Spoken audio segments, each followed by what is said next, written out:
I really am drawn usually to stories that are told from a very subjective POV, from a very first-person POV. And when I read the book and the script, the first name we came up with was Raih Fiennes. The biggest challenge with this role is that most of it is behind his eyes. He doesn't say what he feels. He actually doesn't have the most lines. Other people talk, and he listens a lot. Every cardinal deep down has already chosen the name by which he would like his papacy to be known. Raih is really an actor who's able to portray an inner turmoil, an inner life. And that's why we went to him immediately. I think we've had enough secrets. He was complex. He's got his doubts. He's a religious man, but a questioning man. He's a man of spiritual integrity. And I like the drama in the challenges he faces to make sure it proceeds ethically and morally and transparently. You must take over the supervision of this election, Aldo.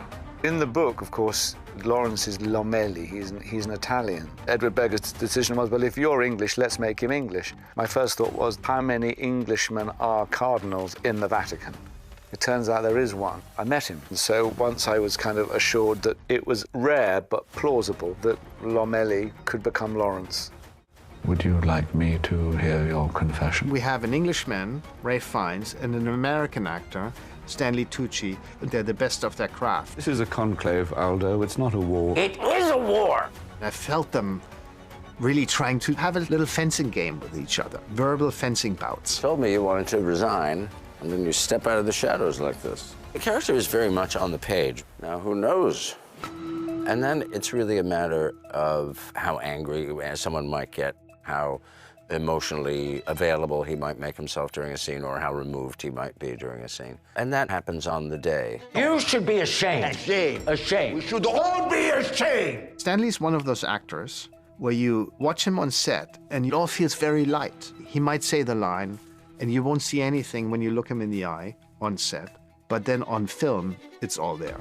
And it's unbelievable. It's such a magic what he creates. It isn't Tremblay's reputation that's going to suffer. It's the church's. Conclave takes us behind a super secretive world that no one's ever seen and that no one will ever see. It's probably the most secretive process, the most secretive election in the world. And I was super curious to peek behind those doors and find out all those details.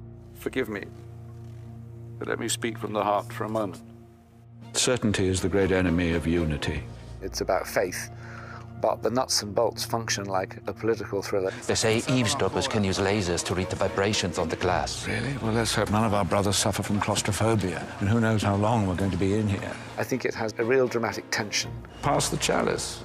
And let it go to him. And I could never live with myself. There's a lot of infighting. There's a lot of sort of subtle, and maybe not so subtle, backstabbing. I feel wretched that my meager tally of votes may have come at your expense. I had no idea you were so ambitious. That's a ridiculous thing to say. Everybody is susceptible to human failings, jealousy, grudges, vindictiveness, ambition, greed. But in the context of sacred people, people who live a spiritual life and are presumed to be pure, that just sets up an automatic tension and duality.